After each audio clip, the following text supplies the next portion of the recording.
welcome back to the podcast that the Building Trades has been working on, The Silence of the Construction Worker. Today I have a friend of mine, Ricardo Ruiz, who is going to tell you a little bit about his journey, what has happened to him since he has come to Canada, the trials and tribulations that he has faced here as a abused Hispanic worker coming to Canada looking to change his situation.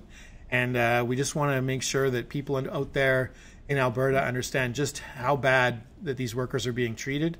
And so today, Ricardo, welcome. Thank you for coming. Thank you very much. Thank you.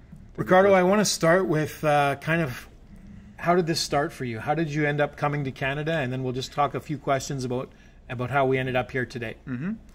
Well, I had a friend here that he was in Canada first. So he was working with that company that sent me to work here on Alberta. So between him, he knew my experience, my background in Mexico. He knew that I speak English and my skills of working in construction. So you work construction down in Mexico? Yes. Okay. Yes, I do have experience on construction back there. So that helped me to get in touch with them.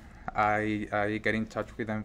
Like I said, my friend was working with them, so he helped me to get that connection with them. And you started out in Vancouver? I started in Vancouver. And when was that?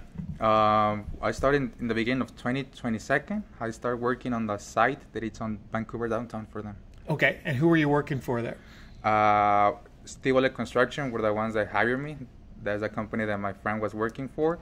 And we were working there for another company that is called Chin Brothers in Vancouver. Okay. Chin Brothers. So I was working with Steve, but with Chin Brothers. That's the guys that had the whole high-rise building in downtown Vancouver. A high-rise in downtown Vancouver. And how much were you getting paid there? I was getting 25. Okay. 25 for my experience and everything. I was getting 25. And so they were taking taxes and workers' compensation and everything off you, or were you being paid cash? I was getting paid cash, sir. Wow. Yes, and you knew that was illegal? Yes. Okay, but they told you that they were going to make you legal, is that right? Yes, because of like I was trying to, I didn't know anything. Yeah. I just know that I know my skills and I know, so that's why I contact them to try to proper settle in the country to come here. So they told me they were going to give me work first to see how I work, if I know and if I know English. So they were going to pay me for cash, and then they were going to help me with my LMIA after that. They told me 6 months later. So they put me to 6 work months. first. And don't think that the Building Trades has any problem with you coming up here. We understand why you came. You thought you were going to become legal in Canada. The money is good, better than construction back in Mexico. Oh, yes. But you were made promises that they didn't live up to, is from what I've heard. And I've heard this story 100 times from so many different people that we're working with. Yes. Okay, perfect. So you started out in Alberta. You started out in British Columbia. Mm-hmm.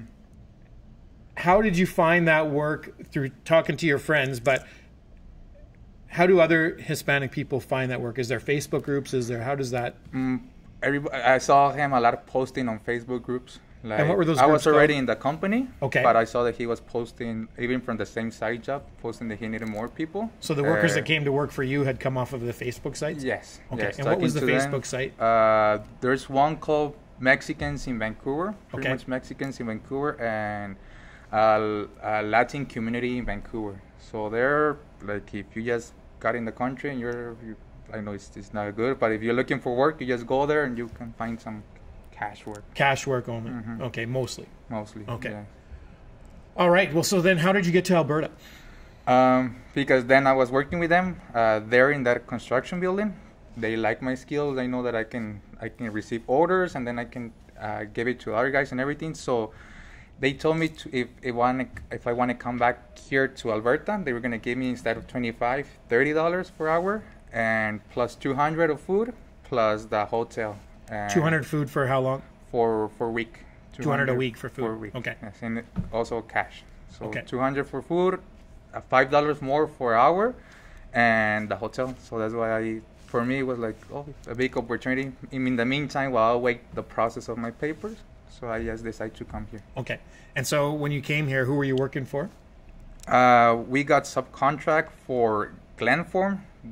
They got subcontract for Clark Builders. So here we were working for Clark Builders. And what site was that on? Was it at one building or?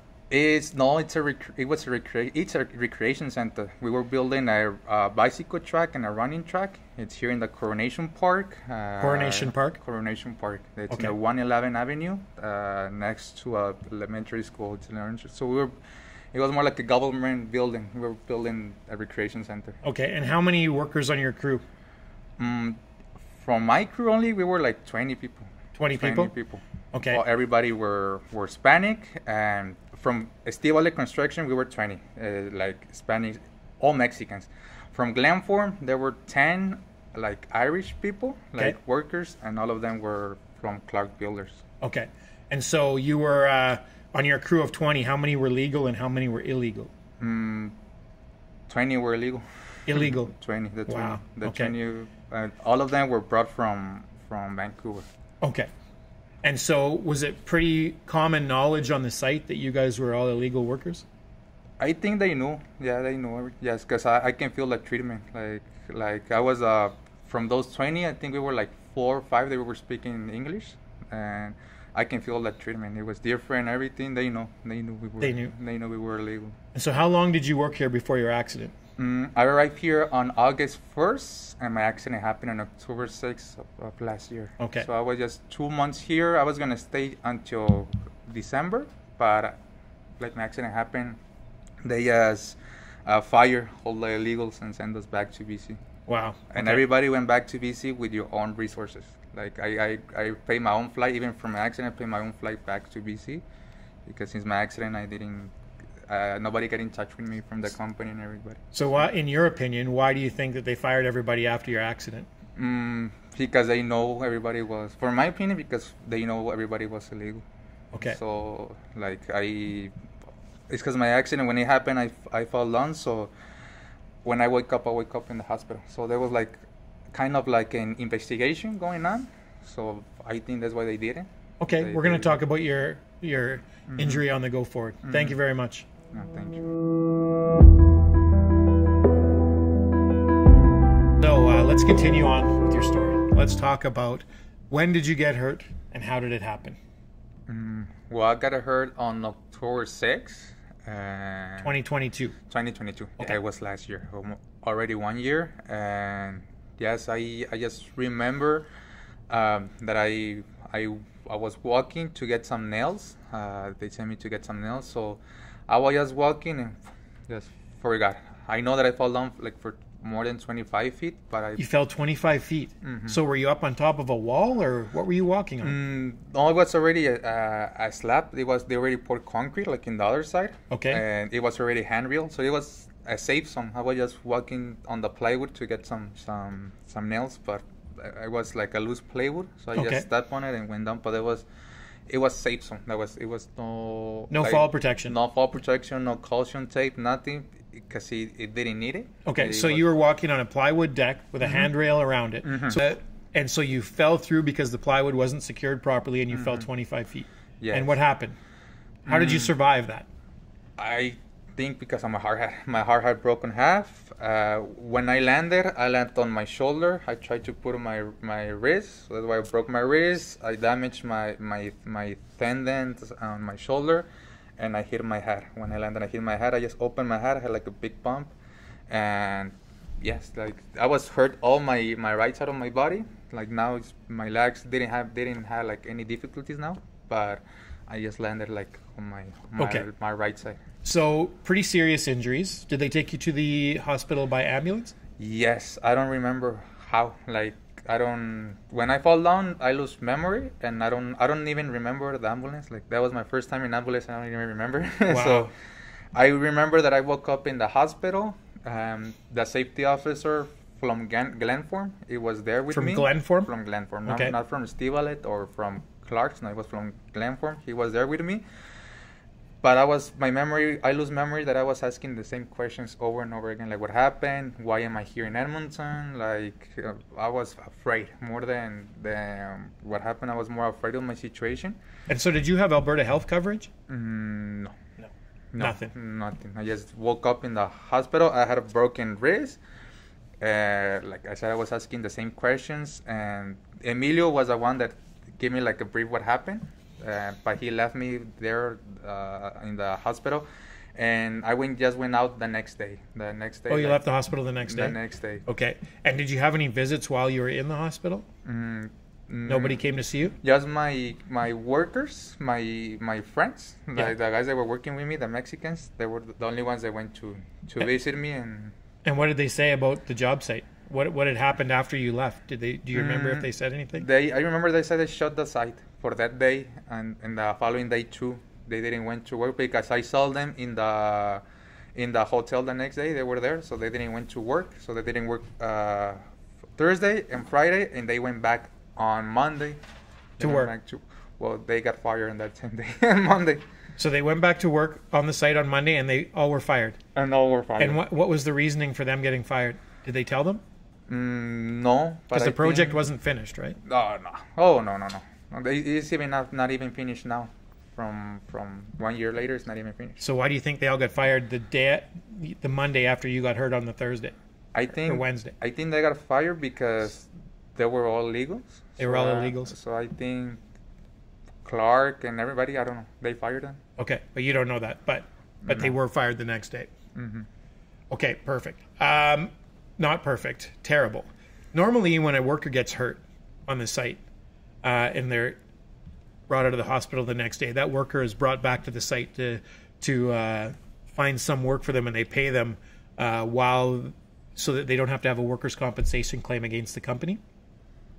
That wasn't offered to you. When you got out of the hospital and you went on Monday, what did they do with you?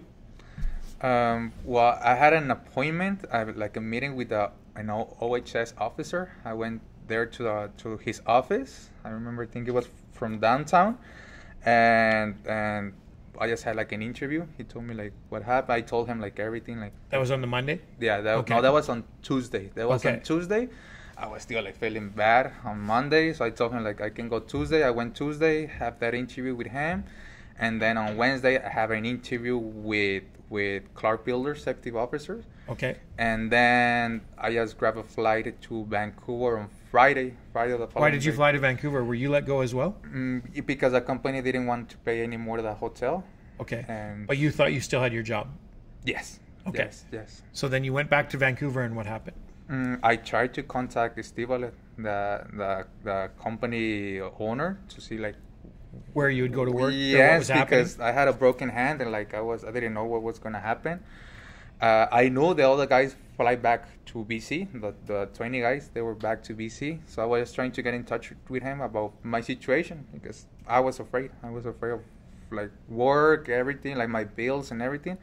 So I got in touch with him. He told me he went to my house. He handed me my last paycheck. That's the only time I got a paycheck because all the time it was all cash. So he gave me a paycheck, and he just told me that don't proceed with WCB. Told you not to file with WCB, even though you'd already had an interview with them. Yes, but he told me not to because it was gonna be bad for my immigration thing. I was gonna get deported, and it would not be good for him because his deductible gonna be higher. His insurance. His workers' compensation deductible. Mm-hmm. Okay. So I told him like what I can do then, and he just told me like, well, I can give you work, like I can send you to work to a work site, but I say that like I can't, like I have a broken hand, so he told me that's the only thing he can do for me, like put me back to work again, like. So he wasn't willing to pay you to do other work, paperwork in the office or anything like that. Nothing. Because that's what's offered to our workers that work here in Canada. If they are able to do some meaningful work, the employer can pay them and then not have that compensation experience where it costs them money for you to collect compensation. But that was not offered to you. Nothing. Okay. The only thing got offered, it was work. It was go back to work. On the tools as a construction worker, which obviously you couldn't do. No, not even like grab a broom. Well, now I can, but back then I couldn't. Like it was more hard for me because I couldn't even move my right shoulder because it was very bad. So at any was point, not an option for me. Did immigration talk to you at any point? No. No, not at that point. Nobody reached me after I went to the interviews. Nobody reached me. I was reaching everybody to see what I can do. Like I reached Glenform, even the owner of Glenform, like how if they can help me. I even reached Clark Builders. I tried to reach everybody because from the beginning, Estiva, let's say no, they were not going to help me. So I tried to, like, look for help. Work up the chain. But okay. Nobody. So then what happened? What did you do? Well, when he told me that he was going to send me back to work, I told him, like, no, I can't. Even if I want to, I can't. So he got mad with me. He didn't answer the calls for me, like, in the following week. So the little bit of knowledge that I had, it was just go through WorkSafe BC to open, like, a claim. So I did that. I requested the file. I sent it back. But they didn't want to help me because my accident didn't happen in BC. My accident happened here in Alberta. So they sent the information from BC to WCB. Then, like, a month later, I got in contact. And yes, like, I just tried to do, like, everything by myself. But I tried to, like, because I know, like, I'm still 1 year after it. And I am waiting for surgery on my shoulder. And I'm still receiving therapy on my wrist. So I knew back then that work, it was not an option. It was more like health treatment and then go back to work. But I know, like, just going back for the tools is not an option for me. That's why I try to fight, like, for help, like medical help. So through that time, from when you went back to Vancouver and trying to find help, and a month here waiting and a month here, how were you surviving? What were you doing for money? When I opened the claim, I was they helped me. I was collecting the Alberta WCB. Yeah, Alberta WCB. I was collecting like $1,000 for a week. So okay. October, November was good. December, I knew about my claim that he sent information that it was like who's he? Estivalet. Okay. Ernesto, that's the name of the owner. Ernesto okay. Estivalet. He sent information regarding that I was not working with her and everything, so that's why I didn't receive any compensation. Like, they lowered down and they just keep it like that since November last year. And I don't understand when he says you were. Did he say that you were a temporary worker or something? Mm-hmm. No, he said that I was a self-employed. Self-employed. When he sent his employee report to WCB, in that report he said that I was a self-employed. And that we were just 3 people working here. And 3, but you said it was 20. We were 20. Yes. I have proofs that we were 20. He said that we were 3. So okay. So the employer is not telling, in your opinion, the employer is not telling the truth to workers' compensation? Since the beginning, no. And I know because he got mad with me that I opened the claim and everything. So he did everything to not help me since the beginning. So to make sure that you're safe and then I'm safe. You have all of this in documentation and in reports. For sure. From WCB. Yes, even the message that I start working with him, even tell me what to do. I have all those messages on my phone. I have everything. Even okay. I have everything. That's why I'm here, because I wanna I appreciate this time, like, to share my story, but also I'm here because even having everything is not enough. Yes, I want to just to share this story so everybody Fair can enough. know. And that's why we're here today, too. We're not here to out any companies. We're not here to do anything that is disparaging to anyone. What we're here to do today is to bring attention to a situation where, fine, you can come up and make $30 an hour and come to Alberta and make some good money, which $30 an hour to all of you out there is not good money for the role of supervisor that you were doing there with 20 people under you, and also being a carpenter. Even a carpenter with no supervision experience is not going to start at $30 an hour. You're going to make a lot more than that because they're treating you like a journey person at that time. The reason that we're here today is to expose that if Hispanic people come here and they are given all of these promises with hope of getting a true work permit, and they're led down the chain, everything's good until they get hurt.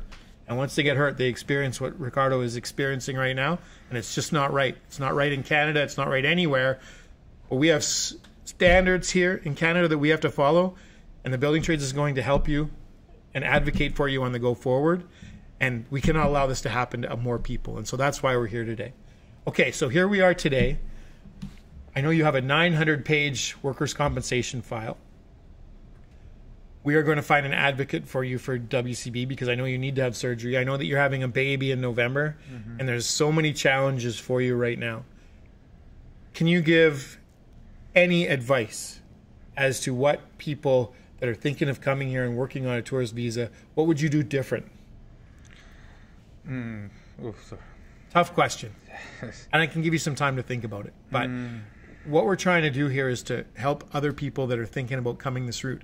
I know that there's Facebook groups out there luring them. I went on TikTok and on Facebook, and all you have to do is punch in cash work Hispanic, and you will see these ridiculous ads saying that they're going to look after you. They are not going to look after you. I've seen those ads.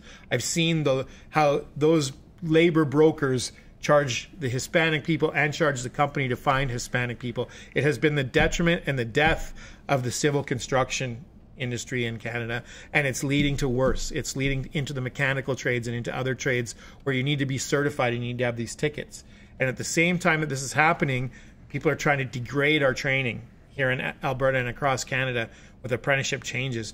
And we have to stand firm or we're going to lose this construction industry to a group of mistreated and abused workers. And so, again, have you thought about it? What do you think you would do different? Well, like, now that I know that, like, building trades, it's just like, if it was me coming first time in Canada, like, get in touch with, like, a trade company or someone, like, that can willing, like, with my experience, trying to, like, get a proper work permit. So, like, get in touch with them. Most of Hispanic people, or I'm gonna talk more about my people, the Mexicans. Okay. What we get here is you try to reach on our Mexican because it's more likely you think it's easier. Or They've been here they already made it. Yeah. You wanna get in touch to them, like how you can, you know, like. So if I come back again, I just would say like get in touch more with big companies and like. I don't know. So it's not get involved too much with my own people. I would say that because I think they were trying to help me. Like I feel like very honest with him in the beginning. I was honest with him, and I thought he was feeling me more like a friend and not like only my boss. I feel it more like a friendship. And being me in this situation, I just feel by myself. So I think I wouldn't do that to get more in touch with my people. I was more. If there were more like a proper ways to get like a work permit, like it's even for me, like I had some, like I said, experience doing construction in Mexico, and even I have some English. I think my English is good. Oh, it's very I thought good. it was gonna be easier for me to get a work permit, but if it was not like that, I can understand my other people doesn't maybe have the language barrier. Well, part of the problem with this system is that as soon as you get a work permit, then they have to start paying what other contractors have to pay. Workers' compensation. You have to pay tax. They have to pay into CPP. Mm-hmm. There's a lot more cost. And so these people never have intention of giving work permits. That's not how this system works. This system works on the abuse of you and then send you home and have more people come up. And that's how it's been for the last little while.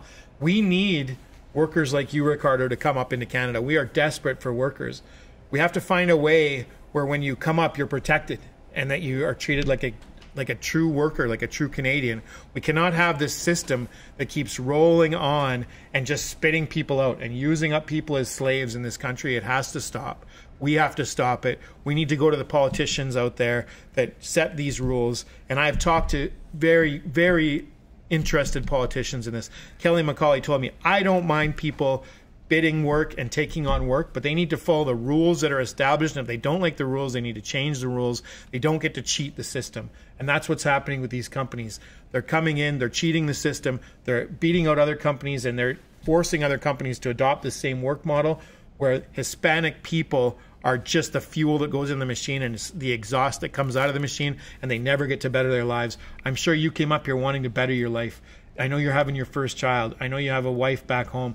I understand what you have to do and why you have to do it. And we commit to you as the building trades that we are going to be part of the system that changes this broken system. We are going to try and help. We are going to find a path for young Hispanic people with construction experience and that have English, such good English you have, to come up here legally and make a good life and immigrate here properly and not have to work in the dark and hidden from us. And that's pretty much what all my people want, you know, like talking about my Mexicans is that they're all hard workers. They work very hard, and we're not even used for this weather, you know, but we can work outside in the sun, in the snow. It doesn't matter. We're just here for work, and that's what I want everybody to understand. We just came here for looking for an opportunity that maybe we don't have in our countries, And yes, it just came here and work, and like for me that I had an accident and it's not what I was expecting, and it's been more like a nightmare coming here than what I thought. So we're going to stop this. Thank you so much for coming today. We are going to do something about this. We are not going to let this go.